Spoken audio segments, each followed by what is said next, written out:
Scorpio, Sun, Moon and Rising. This is your reading for the week ahead. A really great week. Certainly one of the better ones that I've seen of all the zodiac signs. If I had to really get specific, you'd probably place around third. So bronze medal for you this week, Scorpio. There's lots of, speaking of bronze medals, we've got the gold medal here with the Page of Pentacles, looking and admiring everything that he owns and everything that he has managed to accomplish and achieve and create, and looking at it with a sense of wonder and a sense of satisfaction.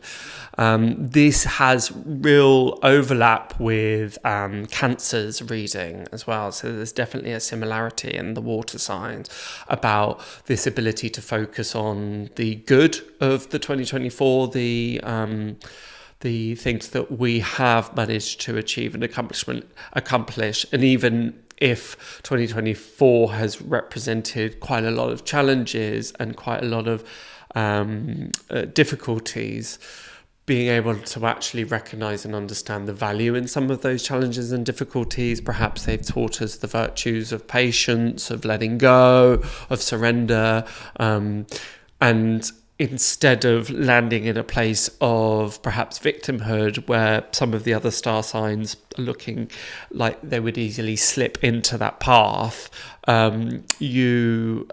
Scorpio and Cancer have both been able to really identify the cup half full. And despite, you may find that the Eight of Wands, the Lord of Swiftness, which is Mercury in Aries, I believe. In Sagittarius. Mercury in Sagittarius, very fast moving energy, lots of things coming in all at the same time. This may indicate the last flurry of activity that is required. I'm just looking down the cards and laughing, and I'll explain why in a moment. This may very well represent all those last little things that are coming in, particularly around work, or particularly those last little rushes around family, getting things organised, getting everything just as we want. So a real sense of wrapping up, but having to do that on the double. So this week, don't be surprised if some periods feel like you're living life on fast forward or at double speed. But yeah, that final kind of push in order to wrap up all those loose ends so they're not left hanging for us as dark surprises for 2025, the next year ahead. So if it's a choice between should I do it or shouldn't I, if it's going to make your life easier further down the line, then this week I would suggest doing it rather than putting it off to later and think, maybe it'll be fine further down that. Because what we really want to do, and this is kind of why I was laughing, is that we enter into the Six of Swords energy. And there's a distinct separation here between these kind of, particularly with the Eight of Wands, this quite quick, everything trying to come in, and then the Six of Swords moving away from this energy. So it's almost like quite an abrupt full stop between those demands, the further of activity that has come just before it, and you being able to get a clean break for the festive period ahead or for the next year. This is really wanting to effectively start a new chapter, but not abandoning everything that has come before. So it's not the Fool card where it's all about brand new beginnings, but it is about, I want to stop there, have a breather, and then start again. So anything that you can do that ensures that for you this week is really, really, really good, particularly around things of work. Are we going to be thinking about projects while we're meant to be away? If so, what can we do to ensure that those things are all wrapped up? Again, that might be applicable to study as well. If you're studying and then taking that Christmas break, are you wrapping things up as much as you can so you don't have to spend that particular period, that New Year's period, thinking about other stuff and being pulled in other directions.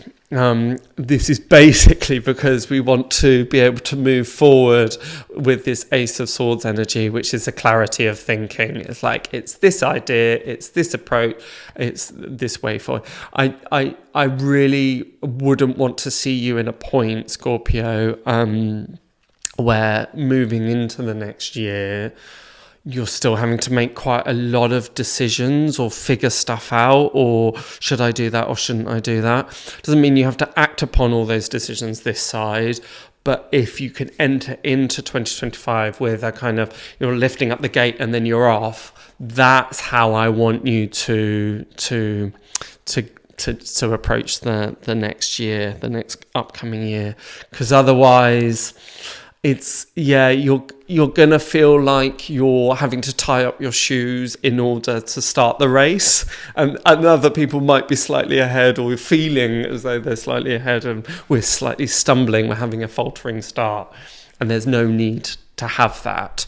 So anything that you can do, if you need to lay down plans, if you need to just make a memo of something so you're reminded later, if you need to mind map, if you need to just write stuff down so it's out of your head and on the page, do it.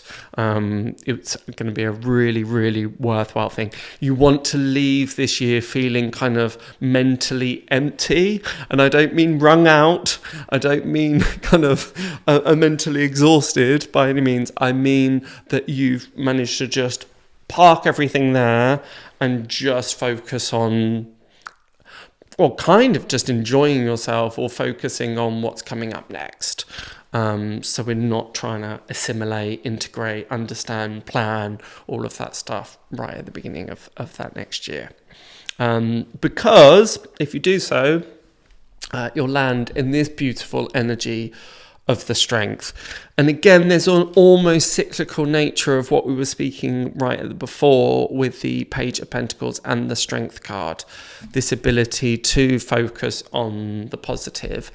And there's also a real sense with the Strength card talking about how you, Scorpio, may have moved to a point of, for want of a better word, healing, and move to a point of being gentler on yourself and kinder on yourself and more nurturing on yourself, being able to channel grace, not only for yourself and others. And that has perhaps not been the easiest task, particularly of this year. There may have very well been quite acute challenges and difficulties, but you haven't allowed that to diminish your spirit, or you've actually coming to a place of recognition and understanding that has given me strength, and that I am able, again, this is in part what the Six of Swords represents, being able to leave our sorrows behind but not forgetting them. But yeah, it's always an interesting card, the Six of Swords. It's like wanting to move towards calmer waters, being from one passage to another, needing and requiring more stillness and more. And I don't mean that just externally, although that may be part of it, but internally too, feeling, coming to a point of resolution. And that is a really, really lovely word for you, actually, Scorpio, is resolutions. And it's not New Year's resolutions in the traditional sense of I'm going to do this, I'm going to do this. New Year's resolutions and being, I've resolved this, and I've resolved this, particularly internally, and not then tapping into the archetype of the victim, despite it being perhaps seemingly easier to do that.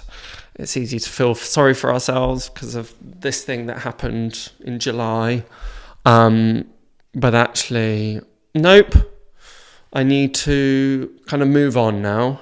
I need to let whatever has been in the past, go forward with clarity, with simplicity, whilst recognizing in part that those accomplishments and achievements of, well, even just thinking like that, maybe that's a new way of thinking for you. And you go, wow, actually, that takes the sting out a lot, because I'm not trying to apportion blame, or I'm not trying to kind of figure out why necessarily. There's a real sense of acceptance and resolution. So hence why you might have upgraded from third to maybe fighting for second best reading thus far, Scorpio. So have a gorgeous, gorgeous week. And if you want a little bit more, you're hoping for a 360 kind of reading, be sure to go and check out your ascending sign and your moon sign if you haven't done so already, or your sun sign. And if you're not sure how to find that out, just check the description below, and there's a link to find out for free what all your astrological makeup is, and then you can come back and watch the other videos. So I hope that helps, and see you next time. Bye for now.